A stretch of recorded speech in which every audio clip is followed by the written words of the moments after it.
जो पिछले कई दिनों से सुर्खियों में है। सीमा से जुड़ी बड़ी खबर यह है कि सीमा का बस्ता बंद होने का वक्त आ गया है। बैक पैक की तैयारी हो गई है सीमा की, कम दिन बचे सीमा और सचिन के पास। यह मैं इसलिए कह रहा हूं क्योंकि सीमा के गैर कानूनी तरीके से किए गए जितने कारनामे हैं सामने आ चुके हैं। सीमा के 10 बड़े अवैध काम सामने आ चुके हैं। या तो सीमा अब जेल जाएंगी या फिर पाकिस्तान। सीमा की साजिश का खेल खत्म हो गया। अब बारी उस पर कड़े एक्शन की है। जल्द ही सीमा का बैग पैक होने वाला है। अब या तो सीमा जेल जाएगी या पाकिस्तान में घर वापसी होगी। सीमा ने भारत में घुसने से लेकर झूठ बोलने तक जितने अवैध काम किए, उसके बाद सीमा को जेल जाना ही होगा। या सीमा के 4 बच्चों का ख्याल कर बहुत रियायत हुई तो भी सीमा भारत में नहीं रह पाएगी और पाकिस्तान का ही टिकट कटेगा। अब मैं आपको बताने जा रहा हूं मैं क्यों कह रहा हूं कि सीमा का बस्ता बंद हो गया है और सीमा को अब जेल जाना है। दूसरा कोई विकल्प सीमा के पास बचा नहीं है। जेल की सलाखें इंतजार कर रही हैं। देखिए जरा, सीमा हैदर से उत्तर प्रदेश एटीएस ने 3 दिन पूछताछ की। दावा है कि सीमा के पास से कई अहम जानकारियां मिली हैं। एटीएस अब अपनी रिपोर्ट उत्तर प्रदेश के गृह विभाग, उत्तर प्रदेश का जो गृह विभाग है उसको भेजेगी एटीएस रिपोर्ट। एटीएस ने सीमा के खिलाफ एफआईआर दर्ज कराई है। सीमा पर भारत में अवैध तरीके से घुसने का आरोप है। विदेशी अधिनियम 1946 की धारा 14 के तहत केस दर्ज हुआ है। वीजा नियमों के उल्लंघन में 5 साल से ज्यादा की सजा संभव है। सीमा पर आईपीसी की धारा 120 भी लगाई गई है। आईपीसी की धारा 120 भी यानी आपराधिक साजिश, 2 साल से ज्यादा की सजा और जुर्माना हो सकता है सीमा को। सीमा के खिलाफ कुछ और धाराएं भी लगाने की तैयारी।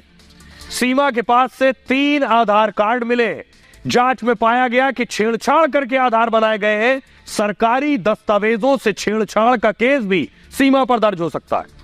आईपीसी की धारा 420 बी, 468, 471 के तहत केस दर्ज होगा। इसमें सीमा को 7 साल तक की सजा हो सकती है। एटीएस जांच एजेंसियों को सीमा के दावों में कई छेद नजर आ रहे हैं। एजेंसियां सीमा के दावों की हर एंगल से जांच कर रही हैं। गृह विभाग की रिपोर्ट में अगर किसी खतरे की आशंका हुई तो सीमा को फिर से गिरफ्तार करके जेल भेज दिया जाएगा। सीमा पर लगे आरोपों को लेकर चार्जशीट भी दाखिल हो सकती है। सुनिए विक्रम सिंह साहब क्या कह रहे हैं। विक्रम सिंह साहब, एक्स डीजीपी विक्रम सिंह का कहना है कि सीमा को जेल जाने से कोई नहीं रोक सकता, कुछ और धाराएं जोड़ी जा सकती। सीमा हैदर पर वैसे ही धारा 14 फॉरेनर्स एक्ट, धारा 234 पासपोर्ट्स एक्ट और इसके अलावा धारा 34 एवं 120 भी आईपीसी के अपराध पंजीकृत हो चुके हैं। सीमा ने वैसे भी भारत में अनाधिकृत रूप से बिना वांछित अभिलेखों के और आज्ञा के प्रवेश किया, जो कि एक गंभीर अपराध है।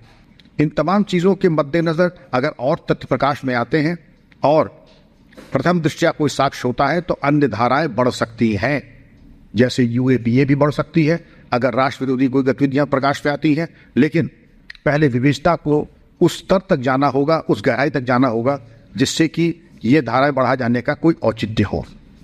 आपने विक्रम सिंह साहब को सुना, लेकिन ये मैं क्यों कह रहा हूं, सीमा पहले दिन से झूठ बोल रही है। सीमा कह रही मैं प्यार में आई। अगर आप प्यार में आई तो आप 1 झूठ 2 झूठ 100 झूठ बोल रही हैं। ये मैं पहली तस्वीर देखी, ये वो होटल है। इस होटल से ही फरेब शुरू हो जाता है। ये विनायक होटल है जिसमें सीमा रुकी थी सचिन के साथ 7 दिन तक। लेकिन जानकर ताज्जुब होगा, भारत में आकर झूठ बोल रही थी, नेपाल में भी झूठ बोल रहे थे ये दोनों। अगली तस्वीर दिखाई, ये वो रजिस्टर है जिसमें ये देख रहे हैं नाम शशांक नाम लिखा है, इंडिया देख रहे हैं, शिवांग नाम लिखा है, शिवांग नाम लिखा है, नाम है सचिन और गलत नाम लिखवाया होटल के रजिस्टर पे। क्यों? पहला सवाल ये खड़ा होता है, ये लोग इस होटल के 204 नंबर कमरे में रुके थे और पहले दिन से आज तक झूठ बोल रहे हैं। और बड़ी बात यह है कि इनके सारे झूठ बेनकाब हो चुके। सीमा नेपाल के न्यू विनायक होटल में रुकी थी। होटल के रूम नंबर 204 में सचिन के साथ रुकी, लेकिन सचिन सीमा दोनों ने अलग अलग नाम से एंट्री की। सोचिए, होटल के रजिस्टर में दोनों ने अपना नाम अलग अलग लिखा है, तो मैं कहूंगा गलत, झूठ और फर्जी नाम लिखवाया। सचिन ने एक दिन पहले होटल का रूम बुक करा लिया था। शिवांग के नाम से सचिन ने होटल में कमरा बुक कराया। पते की जगह उसने सिर्फ इंडिया लिखवा दिया और कहा कि पत्नी एक दिन बाद भारत से वहां आएगी। यानी होटल में भारत से पत्नी आ रही है और वहां आएगी। पत्नी आ रही थी पाकिस्तान से। सीमा सचिन ने कहा कि वो भारत से नेपाल घूमने आए, इसलिए होटल स्टाफ को उन पर कोई शक नहीं हुआ। होटल में बिना आईडी प्रूफ के दोनों ने एंट्री ले ली। इसके बाद सीमा सचिन ने होटल में भी कई रील बनाई। दोनों 7 दिन होटल में रुके और काठमांडू में कई जगह घूमे। होटल स्टाफ का दावा यह है कि दोनों के साथ बच्चे नहीं थे। होटल का कमरा नंबर 204 काफी छोटा है। वहां एक शीशा और एक छोटा डबल बेड है, यानी कमरे में एक साथ 2 लोग ही रह सकते हैं। होटल के एक दिन का किराया 500 रुपए था। जिस होटल में सीमा सचिन रुके वहां सीसीटीवी नहीं लगा हुआ था। अब एक सवाल जहन में है कि आखिर इतना झूठ क्यों? पाकिस्तान से चलने तक नेपाल, नेपाल से भारत तक, चारों तरफ झूठ की स्टोरी, झूठ की कहानी। उसके बाद सीमा चाहती है कि उनके प्यार की, उनकी लव स्टोरी पर हिंदुस्तान यकीन कर ले। सुनिए क्या कुछ कह रहे हैं नेपाल में होटल का मालिक। वो लोग लग रहे थे सब नई नई शादीशुदा जैसे लग रहा था। ऐसा कुछ डिफरेंट कुछ नहीं था। ऐसे बच्चे साथ में थे उनके? नहीं, साथ में नहीं थे बच्चे। जब वो लोग पहली बार आए थे वो लोग बच्चे नहीं थे साथ में। तो क्या आप 2 बार यहाँ पर आ चुके हैं? नहीं, वो लोग एक ही बार आए। एक ही बार आए थे।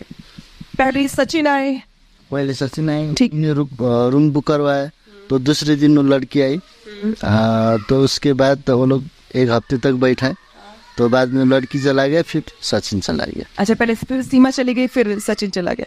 क्या कुछ रिकॉर्ड्स है आपके पास? क्योंकि आमतौर पर होटल्स की बुकिंग कराते वक्त रिकॉर्ड्स होते हैं, दर्ज होते हैं। उस तारीख का नाम है मैडम, लेकिन वो लोग ने उनका सही नाम नहीं दिया है। ये उनका फेक नाम होगा शायद। सीमा सचिन आए थे यहाँ पर, किस नाम से उन्होंने यहाँ पर बुकिंग करवाई? एक नाम ये है मैडम। हाँ, शिवांग। शिवांग है। शिवांग। शिवांग। शिवांग नाम बताया सचिन ने। शिवांग वही है, शायद वो है ना। 3-4 और दूसरा नाम है इंडिया से उस दिन आशीष परियार और विनायक की। ये 3 में से एक कोई है। अच्छा, उन्होंने हमको सच नाम भी नहीं दिया। तो बाद में हम जब हमने उनको न्यूज में देखा तभी मालूम पड़ा हाँ ये लोग शायद। उससे पहले हमको कुछ आइडिया ही नहीं था। ये सिर्फ इतना ही नहीं, सिर्फ ये होटल की बात झूठी नहीं थी। सीमा का एक और झूठ देखिए। ये आप देख रहे हैं, इंडो नेपाल बॉर्डर की तस्वीर है। सीमा ने कहा मैं तो भारत नेपाल बॉर्डर से आ गई। सीमा ने यह भी झूठ बोला। झूठ ये बोला कि सीमा भारत नेपाल बॉर्डर के जिस रास्ते के आने की बात बता रही है वो सरासर फरेब है। देखिए मैं आपको बताने जा रहा हूं। ये देखिए, सीमा ने पहले कहा कि वो नेपाल से सनौली बॉर्डर के रास्ते भारत आई। ये झूठ था। सीमा ने कहा वो सीतामढ़ी बॉर्डर के रास्ते भोपाल भारत आई नेपाल से। यह दूसरा झूठ था। सच ये है कि सीमा सिद्धार्थनगर बॉर्डर के रास्ते भारत आई।